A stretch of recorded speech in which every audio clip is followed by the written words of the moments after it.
Hey guys, so it is September 11th. It's I think almost 2 o'clock. We just got home from church and we're waiting on pizza. So I thought I'd just take this little time to kind of reflect. It's been 10 years since the attacks, and I feel like 10 years has gone by so fast. Like, I don't know. I feel like it happened not yesterday, but I feel like it happened like last year. The time has gone by so fast, and I was thinking about it, and 10 years ago I was 12. And that kind of puts it in perspective for me, because 12 years old, not a care in the world. I was in school, whatever. I know I got up late that day. My mom woke me up and she said that an airplane crashed into the World Trade and that, they think it was like an accident, whatever. And I remember just sort of being like, oh, wow. So I just grabbed my blanket and went on the couch and, decided that I'd just watch it from there. And I remember like watching, and I remember the news camera itself just start moving around, and then the reporters started saying that there's another plane headed this way, and then it just kind of went silent, and we just saw the second plane go into the tower, and at that moment it was just like, what is going on? And everybody was just shocked. And then the reporter said, well, we're under a terrorist attack right now. Then we heard about the Pentagon, and then the Flight 93 that went down in Pennsylvania, and it was crazy. And then, as I watched those fires burn, I don't think it ever hit me that the towers would actually fall. I sort of figured that, okay, it's going to be really bad, but, I never expected them to fall, ever. And I remember, me and one of my friends were just talking about this yesterday. I remember the first tower. That image will always be in my mind, of the first tower, when the half of it from the top just sort of just fell over. And it was just like blocks, like when you knock some kids' blocks over and the top of it just falls over. And that image will just always stay with me. I remember seeing that on TV and my heart dropped. Like, I couldn't believe it was happening. It was so surreal. It seemed so impossible. And I remember just thinking about all the people that must be in there. Like, I'm the kind of person, when these things happen, immediately my mind goes to the people. What are the people doing? What are they thinking? What is it like to be where they are right now? And seeing that happen, like, I could just, as a 12-year-old, just sitting there, I could imagine the people that were in there and the thoughts that must have been going through their minds. And then the people in the other building, seeing that building fall over. Like, I can't even imagine what that must have been like for them. And then the second tower, when it fell down straight, and that was another thing that I couldn't believe, was just, here is this massive tower. And if you have ever been to New York before the attacks and you went to the World Trade Center, they are massive buildings. Massive, huge. I went there a few times, and up until the week before that, we had gone to the city, and we had taken a boat that goes around the city, and I had always seen the Twin Towers, but for some reason that day I was just like, let me take a picture, and I took a picture of it, and a week later, to the day, was when they fell. And they were huge, huge, massive towers, so to see them fall like that, it was unimaginable. It was crazy.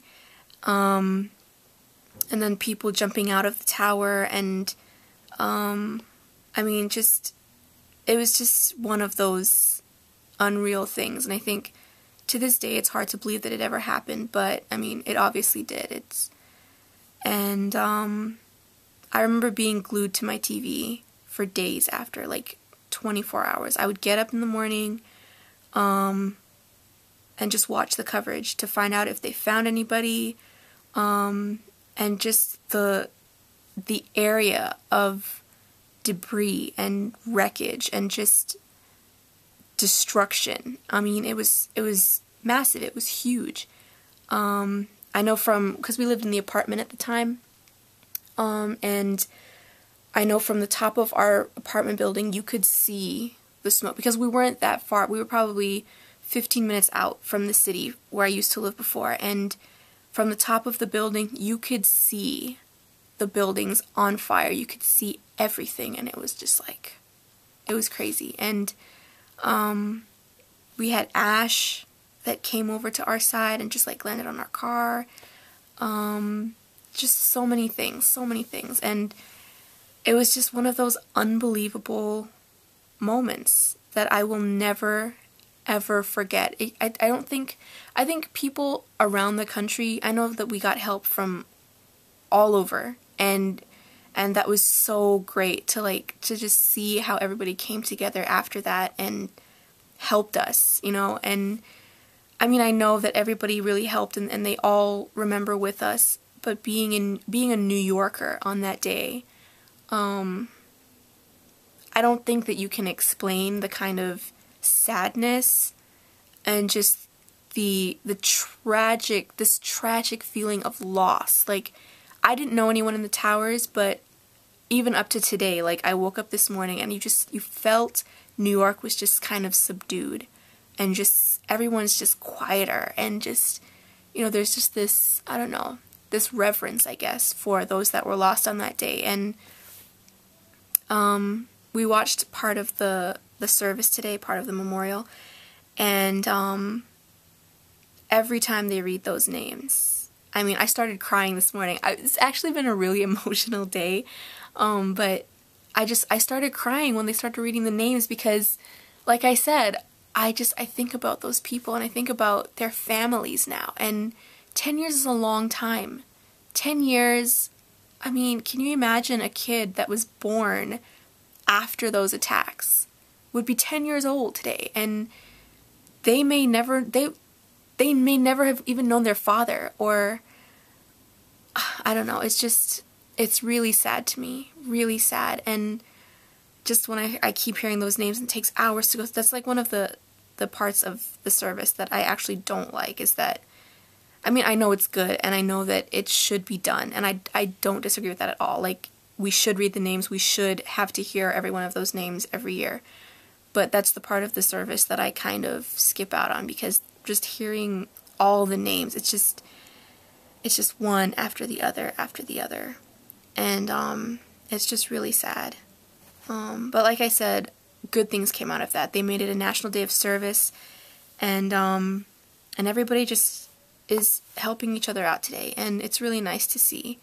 A lot of people volunteering, doing simple things, just, saying thank you to firefighters. We're going down to the local firehouse later this afternoon with our church youth group and other things, and we're just going to take posters and candles, take them donuts and coffee, and just sort of, say thank you for what you did and the sacrifice that you made. It was a horrible thing, but good came out of it somehow, good came out of it somehow. So that's September 11th for you, and 10 years is a long time. I can't believe that it's been 10 years, but I hope we never forget that tragedy and that loss. And I think it's going to be, and that's what I find really weird about this whole thing, is that just the next generation that grows up, they didn't experience it, and so because you don't experience something, you don't realize the tragedy or the horror or how significant it was. But 9/11 changed our world. It changed the way that we live, the way that we travel, the way that we view other cultures and other people. It changed us.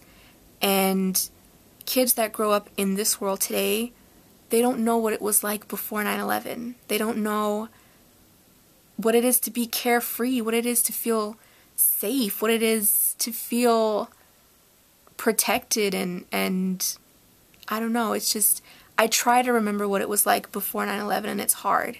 So kids growing up these days, they won't ever know about it, and so I hope that it doesn't fade away. I hope that people always remember what happened and stop, every year to observe it and to realize how it changed our world and how many families it affected and all of that. So today, 9/11, just sitting around remembering what happened, remembering those lost, and remembering bravery, and remembering people sacrificing for others and doing the right thing. Yeah, that's basically what's going on today. So I hope that however you're remembering 9/11, I hope you stop today just to think about or say a prayer or whatever it is that you want to do to mark the day. Don't just go through the day and think of it as another day. Definitely stop, and if anything, remember the families and pray that they have strength, that they get what they need, that the responders get, coverage for their medical conditions. Just simple things like that, things that should be done, that they would be done. So, that's pretty much it for me. So that's that. Have a great rest of your Sunday, watching football games, whatever it is that you're gonna do. And I will see you later.